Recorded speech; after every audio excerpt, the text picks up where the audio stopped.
नमस्कार दोस्तों, स्वागत है आप सभी का सुपर आईएएस पर। आप सभी के लिए एक नई लेक्चर सीरीज की शुरुआत करी जा रही है जिसमें कि हम लोग यूपीएससी सीएससी 2023 का जो आने वाला एग्जाम है उसके लिए सभी के सभी जो गवर्नमेंट स्कीम्स हैं उसको कवर करने वाले हैं।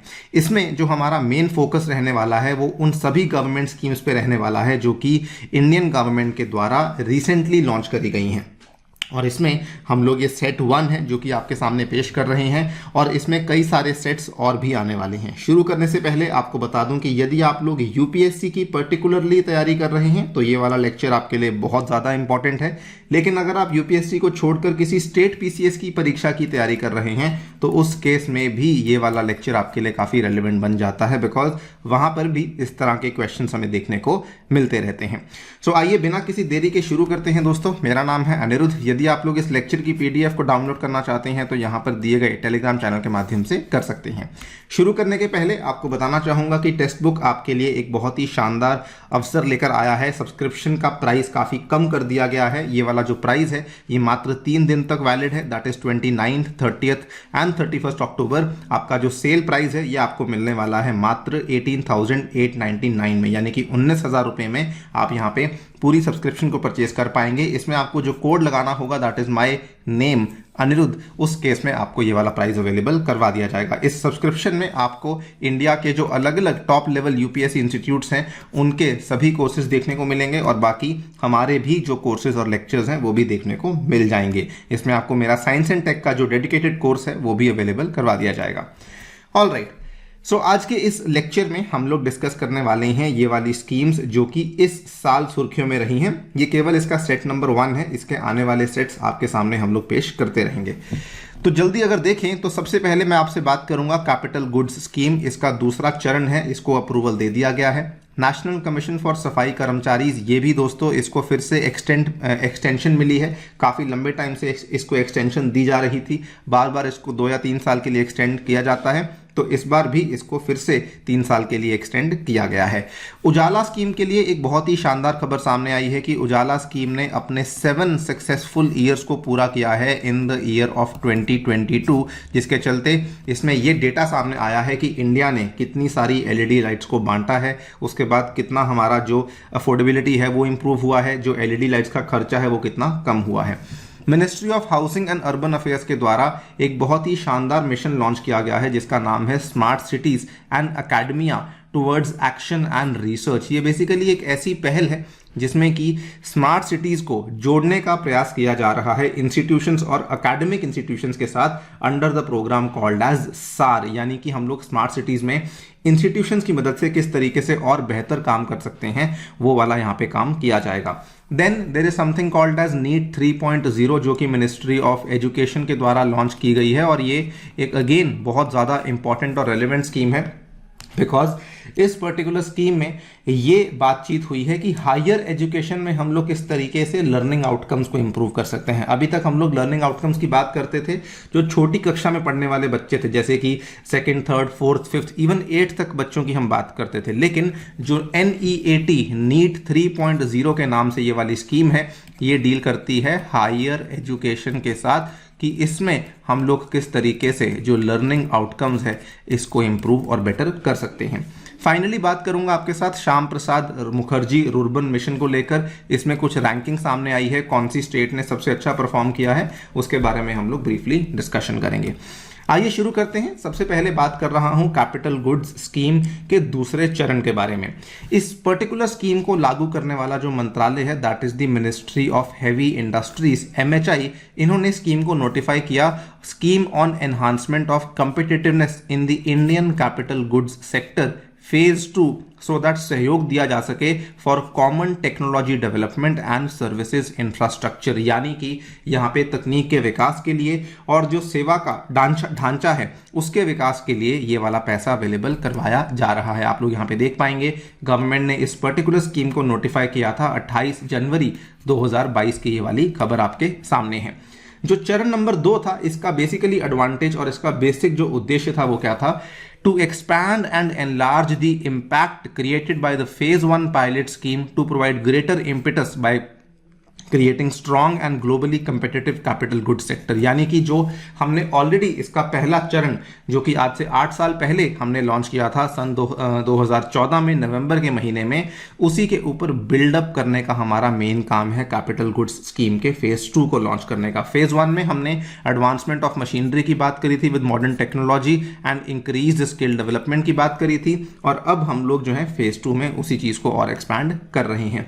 अगर बात करें कि कैपिटल गुड्स होते क्या हैं, तो देखिए जो आपकी बड़ी बड़ी फैक्ट्रीज होती हैं, उन बड़ी बड़ी फैक्ट्रीज में जो भी आपके गुड्स आपको देखने को मिलते हैं, जिसके माध्यम से जो फिनिश प्रोडक्ट्स को बनाया जाता है, जो भी आपको मशीनरी देखने को मिलती है, जो भी आपको उपकरण देखने को मिलते हैं, वो सभी की सभी चीजें कैपिटल गुड्स में आती हैं। इवन जो बड़े बड़े व्हीकल्स होते हैं जो कि कहीं ना कहीं उन उद्योगों को असिस्ट कर रहे होते हैं, इवन जो बड़ी बड़ी बिल्डिंग्स होती हैं, वो सभी की सभी चीजें एक तरीके से कैपिटल गुड्स की कैटेगरी में फॉल कर जाती हैं। इसकी परिभाषा अगर देखें तो फिजिकल एसेट्स जो कि एक कंपनी इस्तेमाल करती है in the production process to manufacture products and services, इसको हम लोग कैपिटल गुड्स की परिभाषा में ले आते हैं। It contributes approximately 12% of total manufacturing activity, जो कि अप्रॉक्सीमेटली 1.8% ऑफ जीडीपी के लिए कॉन्ट्रीब्यूट करती है, और ये अप्रॉक्सीमेटली 1.4 मिलियन जॉब्स को डायरेक्टली एंड 7 मिलियन जॉब्स को इनडायरेक्टली भी सपोर्ट करता है कैपिटल गुड्स का सेक्टर, और उसी के लिए ये वाली स्कीम को लॉन्च किया गया है। इसी के साथ जुड़ा हुआ एक सवाल आपके सामने, with reference to capital goods scheme phase 2 its objective is to create globally competitive capital goods sector in India। बिल्कुल सही बात है। It was launched by Ministry of Commerce and Industry। दोस्तों ये गलत है, इसमें अक्सर बच्चे गलती करते हैं यहाँ पे इंडस्ट्री पढ़कर, लेकिन ऐसा नहीं है। इसको जो है मिनिस्ट्री ऑफ हैवी इंडस्ट्रीज के द्वारा डेडिकेटेडली लॉन्च किया गया है। Option number A, one only becomes your correct answer. Next हम लोग बात करते हैं नेशनल कमीशन फॉर सफाई कर्मचारी के बारे में। बहुत ही रेलेवेंट, बहुत ही ज्यादा इंपॉर्टेंट कमीशन है, हर बार सुर्खियों में रहता है किसी ना किसी कारण की वजह से, इस बार भी सुर्खियों में रहा है। इसकी खबर आप देखिए, जनवरी 19, 2022 को खबर सामने आई थी, cabinet approves tenure extension of the national commission for Safai कर्मचारी। आपको सबसे पहले इसके बारे में जो खबर सामने आई है वो बता दें। जनवरी 2022 में जो हमारी केंद्र सरकार का मंत्रिमंडल है, they approved the extension of the tenure of the NCSK, इसको शॉर्ट फॉर्म में एनसीएसके भी कहा जाता है, for 3 years beyond March 31, 2022। It will remain in effect till March 31, 2025। ये जो है अब इसको 3 साल के लिए एक्सटेंड कर दिया गया है। 31 मार्च 2022 को ये एक्सपायर होने वाला था, खत्म होने वाला था, लेकिन इसका जो कार्यकाल है इसको 3 साल के लिए और एक्सटेंशन करवा दिया गया है। इसके अगर हम लोग बेसिक्स की बात करें, ये वाला जो कानून है और ये वाला जो आयोग है, ये असल में बहुत साल पहले बना दिया गया था, आज से लगभग 30 साल पहले की बात है। कमीशन वॉज सेटअप इन 1993, और जब इस कमीशन को बनाया गया था, बात को बहुत ध्यान से सुनना, इस कमीशन को उस टाइम पर एनसीएसके के नाम से एक कानून था, एक बेसिकली एक्ट था जो कि 1993 में आया था, उसी के तहत इसको सेटअप किया गया था for a period of 3 years, जो कि तब से एक्सटेंड होता आया है। यानी कि पहले 93 में लाया, 96 तक उसको रहा, फिर 96 में उसको फिर से एक्सटेंड कर दिया। ये करते रहे और अभी भी आपका एनसीएसके हमें देखने को मिल जाता है। एक इंपॉर्टेंट बात यहां पर क्या है कि जब ये पहली बार बनने में आया था तब तो इसको कानून के तहत बनाया गया था, यानी कि ये एक स्टैट्यूटरी बॉडी थी, यानी कि ये एक सांवैधिक निकाय था। लेकिन 2004 29 फरवरी को एनसीएसके का जो कानून था इसको सीज कर दिया गया। उसके बाद its tenure has been extended, लेकिन only as a non statutory body, यानी कि उसके बाद ये एक गैर सांवैधिक निकाय की तरह फंक्शन कर रहा है। ये एक्ट, ये वाली बात बहुत इंपॉर्टेंट है कि एक्ट जो है वो अब इसका काम नहीं करता है। ये किस मिनिस्ट्री के अंडर आता है? ये आता है under ministry of social justice and empowerment. ये भी बहुत इंपॉर्टेंट चीज आपको ध्यान रखनी है। इसके बेनिफिशियरीज कौन है? इसके बेनिफिशियरीज कुल मिला के 2 तरह के लोग आते हैं। एक तो जो सफाई कर्मचारीज होते हैं और जो आइडेंटिफाई किए हुए मैनुअल स्कैवेंजर्स हैं। मैनुअल स्कैवेंजर्स बेसिकली वो लोग होते हैं जो कि आपने देखा होगा कई बार सेप्टिक टैंक्स में जाकर के, सीवरेजेस में जाकर के सफाई करते हैं। सो उनके लिए अच्छे प्रावधान देना, उनके लिए उनको सपोर्ट करना, ये सब काम करता है एनसीएसके, और इनफैक्ट उन चीज़ों को प्रिवेंट करने का भी कोशिश करता है कि ऐसी चीज़ें हमें भारत में आगे जाकर देखने को मिले ही ना। ये कमीशन जो है ये डेटा भी निकालता है। इसने डेटा बताया कि पिछले 1 दशक में भारत में 631 लोगों की मौत हुई है while cleaning the sewers and the septic tanks, because obviously वो जो सीवरेज और सेप्टिक टैंक्स होते हैं वो काफ़ी ज़्यादा उसमें ह्यूमन वेस्ट होता है, तो उसको साफ करते करते 631 लोगों की मौत भी हुई है और ये बहुत बड़ा हेल्थ कंसर्न है। तो उन्हीं हेल्थ कंसर्न्स को एलिविएट करने के लिए ये वाली जो आपके सामने एनसीएस के है इसको लाया गया था। यहाँ पर आप देख भी सकते हैं, डेटा आपके सामने है कि सबसे ज़्यादा मृत्युएं जो हुई हैं इसमें वो तमिलनाडु में देखने को मिली हैं, उसके बाद गुजरात में भी काफ़ी ज़्यादा मृत्यु देखने को मिली हैं एंड सबसे कम आपको देखने को मिली हैं छत्तीसगढ़ में। सो यहाँ पे darker the cloud more the deaths, ये वाला डेटा आपके सामने है। डेटा कुछ स्टेट्स के लिए डेटा अवेलेबल नहीं है, फॉर एग्जाम्पल दी स्टेट्स, लेकिन हाँ जो आपको फिर भी सबसे मैक्सिमम डेथ्स है वो आपको तमिलनाडु में ही देखने को मिली हैं। इसके साथ जुड़ा हुआ एक सवाल देख लेते हैं। With reference to national commission for Safai Karmachari consider the following, it was set up in 2000, it comes under the ministry of social justice and empowerment. ये तो बिल्कुल सही बात है। ये गलत बात है क्योंकि इसको सेटअप किया गया था 1993 में। Its tenure is extended as a statutory body, जी नहीं, ये एक नॉन स्टैट्यूटरी बॉडी की तरह काम करता है। सो 2 ओनली आपका सही जवाब बनेगा, 1 और 3 आपका यहाँ पे गलत हो जाता है। नेक्स्ट बात करते हैं उजाला स्कीम के बारे में। इसने अपने सफल 7 सालों को पूरा किया है एंड सबसे बड़ी बात यहाँ पे आप देखिए, खबर जनवरी 5 2022 की है। It's saved 48 billion kilowatt hour energy every year, यानी कि पिछले 7 सालों में इसने भारत के लिए 48 बिलियन किलोवाट एनर्जी का जो है यहाँ पे सेविंग भी किया है। ये वाली जो स्कीम थी इसको शुरू करने वाला जो मंत्रालय था that was ministry of power. It has completed 7 years of distributing and selling LED lights under the flagship Unnat Jyoti by affordable LEDs for all programme. Ujala आपको मालूम होगा कि ये एक एक्रोनिम है। एक्रोनिम कहने का मतलब कि इसमें अलग अलग शब्द, अलग अलग लेटर्स का अलग अलग मतलब है। तो U स्टैंड्स फॉर उन्नत, J stands for Jyoti, A stands for affordable, L stands for LED and last वाला A स्टैंड्स फॉर ऑल। तो ये वाला एक्रोनिम है जो कि बनता है और इसने 5 जनवरी 2022 को अपने सफल 7 सालों को पूरा किया था। अगर इसके हम अचीवमेंट्स की बात करें तो यहाँ पर आप इसकी उपलब्धियों की बात करें, it evolved into the world's largest zero subsidy domestic lightning program. दोस्तों दुनिया का सबसे बड़ा zero subsidy domestic lightning program है जो कि भारत सरकार के द्वारा चलाया गया था। जानकर काफ़ी हैरानी होगी कि इस पूरे के पूरे स्कीम में अभी तक 36.78 करोड़ एलईडीज को डिस्ट्रीब्यूट किया जा चुका है पूरे भारत देश में। उसके साथ ही में अप्रॉक्सीमेटली 48 मिलियन किलोवाट एनर्जी यानी कि 48 billion kilowatt hour energy per annum की हमें सेविंग देखने को मिली है। तो अगर आप पूरे 7 साल को देखेंगे तो आप अंदाज़ा लगा लीजिए कि लगभग हमें यहाँ पे 340 billion kilowatt energy per annum की सेविंग देखने को मिल चुकी है। नॉट जस्ट दैट, क्योंकि इसका एक और उद्देश्य यहाँ पे बल्ब्स को अफोर्डेबल बनाने का भी था, तो यहाँ पर जो रिटेल प्राइस है एलईडी बल्ब्स का वो भी कम हुआ है काफ़ी, from 300 to 350 a bulb to ₹70-80। साथ ही में मेक इन इंडिया को भी बहुत बड़ा बूस्ट मिला है, बिकॉज इसमें जो भी एलईडीज हैं उसको इंडिया में बनाने के लिए पुश किया जाता है। Domestic manufacturing increase from 1 lakh per month to 40 million per month, यानी कि आज के डेट में जो एलईडीज की मैन्युफैक्चरिंग है वो 400 लाख पर मंथ आपको देखने को मिल रही है। इसके बारे में कुछ बेसिक बातें आपको बता दूं। It was launched on 5 January 2015। मकसद क्या था? Promote efficient usages of energy for all. Implement करने वाली जो एजेंसी है that is EESL, very important. इसको लेके ऑलरेडी सवाल यूपीएससी में पूछा जा चुका है।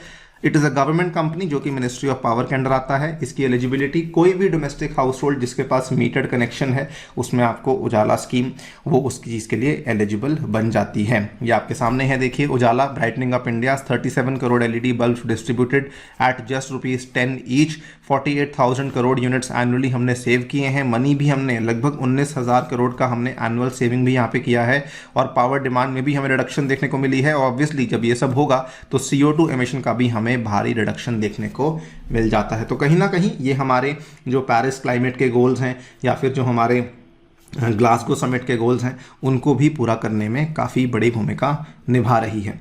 इसके साथ जुड़ा हुआ एक सवाल देख लेते हैं with reference to Ujala scheme.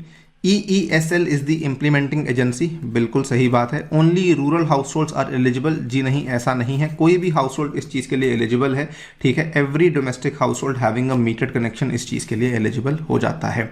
Option number A आपका सही जवाब बन जाएगा। नेक्स्ट बात करते हैं another very very interesting scheme, that is the सार स्कीम। तो यहां पर आप देखेंगे smart cities and academia towards action and research. इसका मैं आपको अगर सिंपल सार इसका दे दूं, इसका सारांश आपको दे दूं, तो ये वाला जो स्कीम है, अब देखिए आपको स्मार्ट सिटीज स्कीम के बारे में मालूम होगा। स्मार्ट सिटीज की जो स्कीम थी वो ministry of housing and urban affairs यानी कि महुआ के द्वारा इसको लॉन्च किया गया था। और स्मार्ट सिटीज बहुत ही पुरानी स्कीम है, 2015 में लॉन्च किया गया था। अब जो स्मार्ट सिटीज लॉन्च किया गया था मिशन, उसमें 100 स्मार्ट सिटीज को आइडेंटिफाई किया गया था और इन सभी स्मार्ट सिटीज में अलग अलग प्रोजेक्ट्स हमें देखने को मिल रहे थे। अगर हम इन सभी स्मार्ट सिटीज के प्रोजेक्ट्स की संख्या की बात करें तो सभी स्मार्ट सिटीज में लगभग 5151 प्रोजेक्ट्स हमें देखने को मिल चुके हैं, जिसमें टोटल निवेश जो देखने को मिला है वो 2 लाख करोड़ से भी ज्यादा का निवेश हमें केवल इन 100 शहरों में देखने को मिला है। ये जो मिशन था ये स्मार्ट सिटी का मिशन था।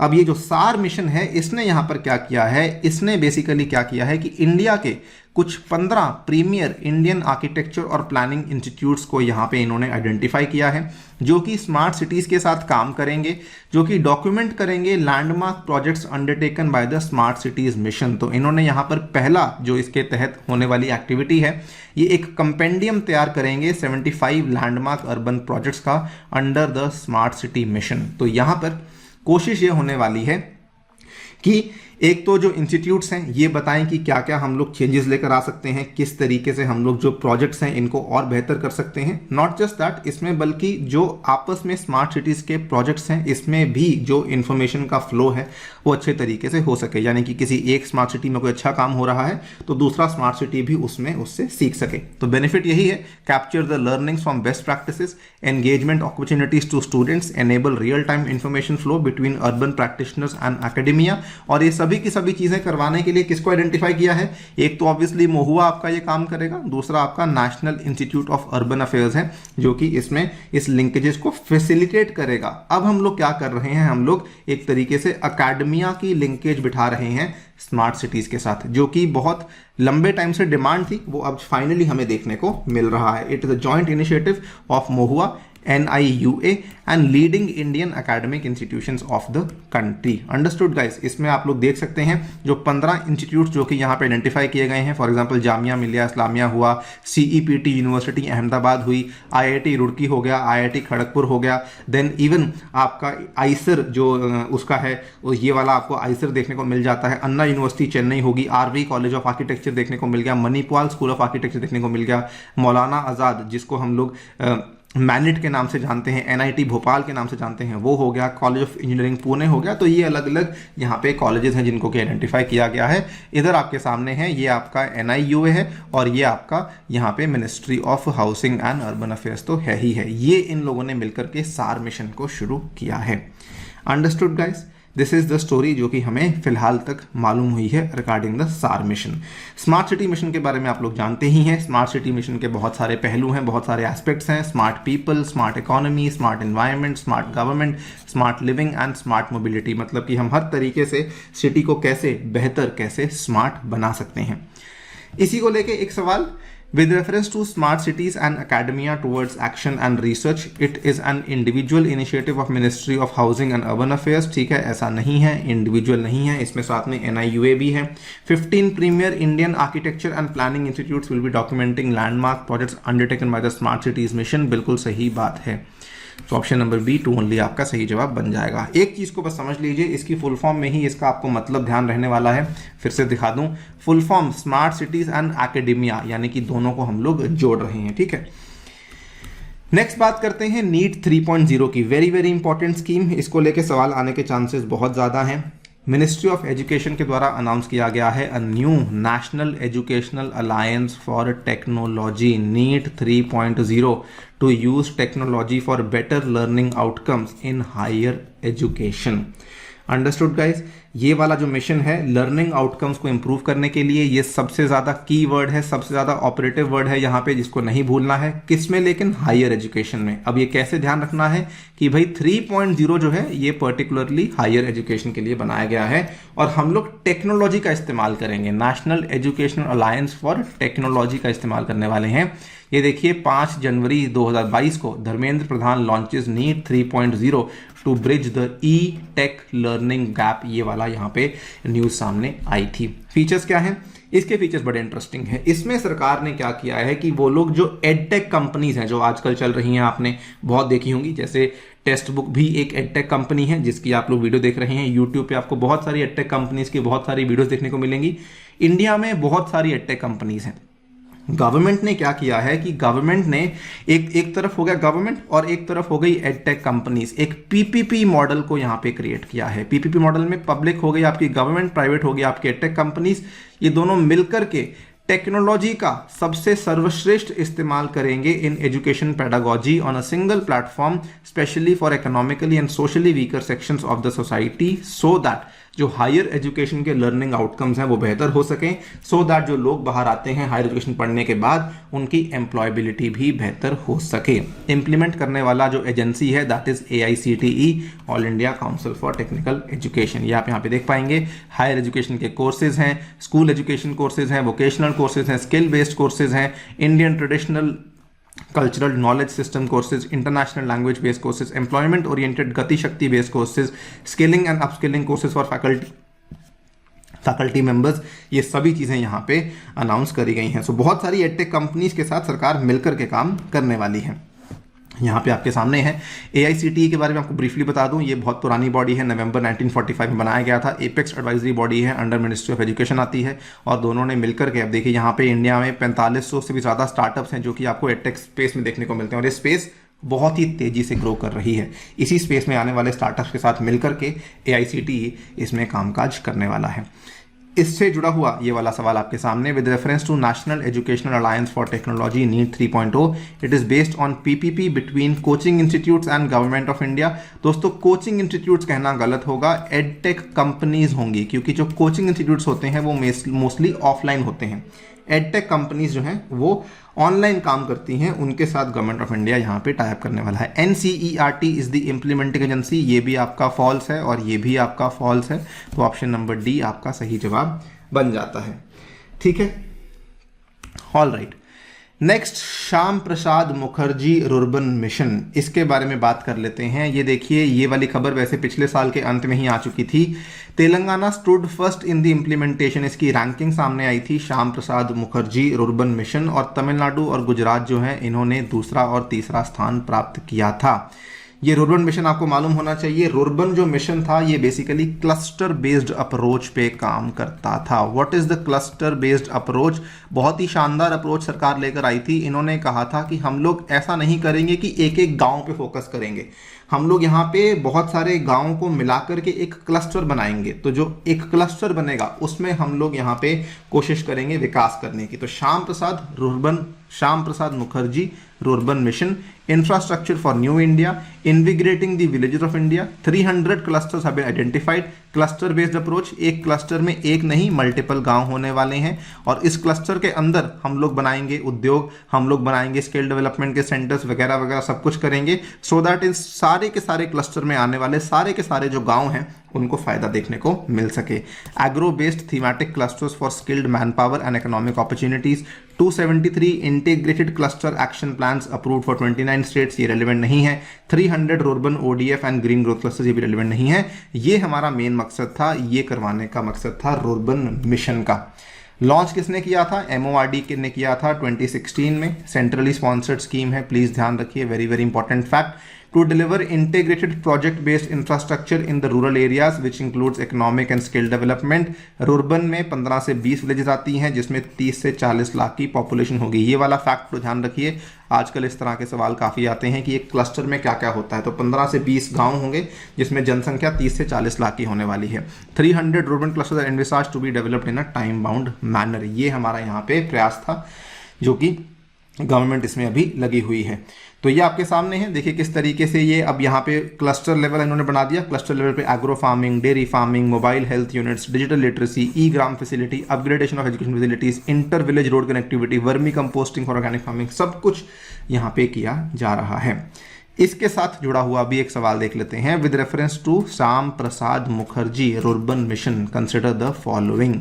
It will be sponsored by Gram Panchayats of the selected cluster of the villages. It was launched by Ministry of Rural Development in 2016. 300 clusters, urban clusters are envisaged to be developed in a time bound manner under the scheme. तो yes, 300 clusters, ये देखिए आपके सामने मैंने बताया कि अभी obviously सारे नहीं बने हैं. Development of 300 village clusters as rural growth centres empowered by urban amenities and infrastructure 2019 सोचा गया था, लेकिन अभी सारे के सारे बने नहीं हैं.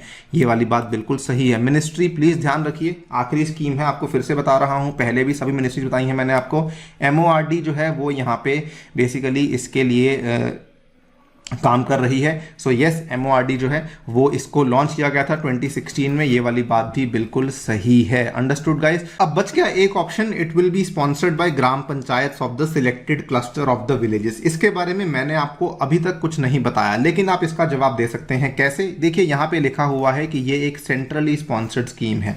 CSS स्कीम में क्या होता है कि कुछ पैसा आपको सेंटर देता है, कुछ पैसा जो है वो स्टेट के द्वारा दिया जाता है. लेकिन ये कहीं पर नहीं होता कि इसमें स्पॉन्सरशिप जो है वो ग्राम पंचायत करेंगे. तो इसमें पैसा या तो सेंटर देगी या स्टेट देगी. उसके बेसिस पे ये वाला फैक्ट आपका गलत हो जाता है. ऑप्शन नंबर A 2 और 3 ओनली आपका सही जवाब बन जाता है.